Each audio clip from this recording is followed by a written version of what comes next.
वितिका कमरे में जाकर तैयार हो रही थी। आखिर आज उसके अमीर मायके से उसका भाई जो आने वाला था, वह पहले ही बाजार से pizza, French fries, hot dog, burger और जूस उसके लिए मंगवा लेती है। कुछ देर बाद वितिका का भाई अभिषेक वितिका के घर आता है। वितिका सीधा उसे अपने कमरे में ले जाती है। ले भाई, ये सब मैंने तेरे लिए ऑर्डर किया है, अब जल्दी से खा ले, नहीं तो ठंडा हो जाएगा। Oh thank you so much sister. वैसे मैं तुम्हारे बर्थडे पर आउट ऑफ इंडिया था, इसलिए तब नहीं आ पाया, इसलिए तुम्हारा बर्थडे गिफ्ट मैं आज लेकर आया हूँ। अभिषेक वितिका के हाथ में गिफ्ट देता है। Oh my God, iPhone, thank you so much भाई, I love you so much. Most welcome my sister. वैसे मैंने इसमें सभी एप्स डाउनलोड कर दिए हैं, साथ ही स्विगी, जोमेटो सब इंस्टॉल कर दिया है। कुछ देर बातें करने के बाद अभिषेक वहां से चला जाता है। वितिका एक अमीर घर की लड़की थी जिसकी शादी मिडिल क्लास फैमिली में हुई थी। उसका पति नीलेश और वह एक ही कॉलेज में पढ़ते थे और वहीं दोनों को एक दूसरे से प्यार हुआ और उन्होंने शादी कर ली। लेकिन जहां वितिका अमीर घर से थी तो वहीं उसकी जेठानी नताशा एक गरीब घर से थी। अमीर देवरानी के नखरे हमेशा ऊपर ही रहते थे और अब नया महंगा आईफोन आने से तो उसका घमंड और भी बढ़ गया।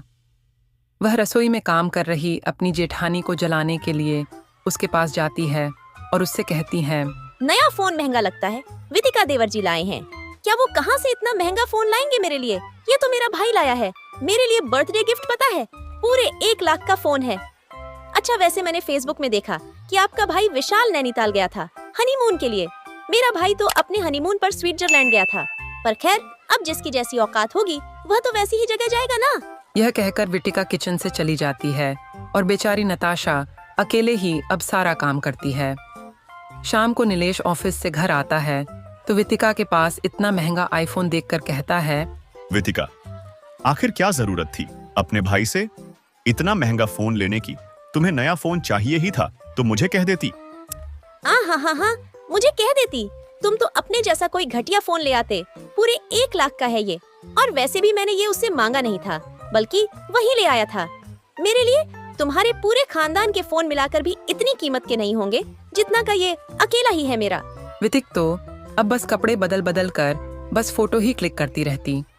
वितिका के फोन से अब उसकी जेठानी नताशा बहुत परेशान हो चुकी थी, इसलिए उसने यह बात अपने पति को बताई। फिर एक रोज दरवाजे की घंटी बजी। नताशा ने दरवाजा खोला तो सामने एक कुरियर वाला खड़ा था। नताशा ने उससे पार्सल लिया और अंदर आ गई। फिर अपने कमरे में गई और कुछ देर बाद हाथ में फोन लेकर बाहर आई। वितिका नताशा के हाथ में आई फोन देखती है तो हैरान रह जाती है। भाभी, आपने आईफोन लिया है क्या? हाँ, वो क्या है ना, तेरे जेठ जी ने ऑर्डर कर दिया। मैंने तो उन्हें बहुत मना किया, लेकिन उन्होंने कहा कि नहीं, जब इस घर की छोटी बहू के पास आईफोन है तो तुम्हारे पास भी तो होना चाहिए ना। इसलिए उन्होंने इसकी महीने की किश्त बनवा ली और यह मेरे लिए ले लिया। वैसे मेरे फोन का रंग तुम्हारे फोन के रंग से ज्यादा अच्छा है ना? जिस जेठानी को वितिका सारा दिन अपना आईफोन दिखाकर चढ़ाती थी, उसे नीचा दिखाती थी, आज वही जेठानी वितिका को अपने फोन से चिढ़ा रही थी।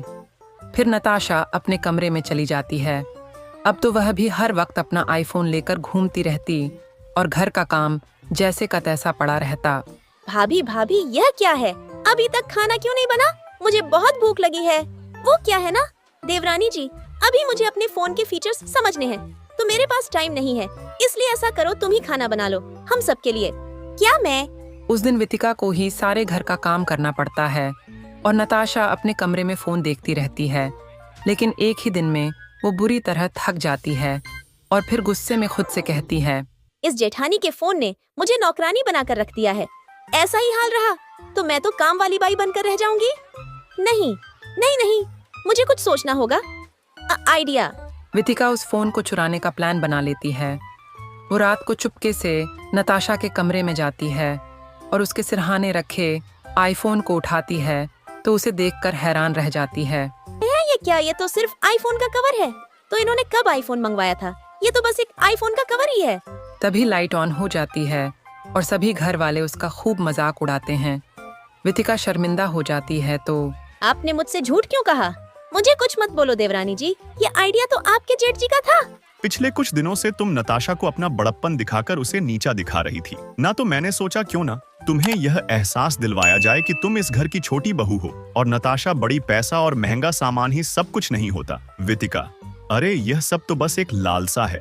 जीवन की असली दौलत तो अपनों का प्यार और साथ होता है। वितिका को अपनी गलती का एहसास हो जाता है और वह सबसे माफी मांगती है। अब वो भी घर के कामों में अपनी जेठानी के बराबर ही हाथ बटाती और खाली समय पर ही अपना आईफोन चलाती है।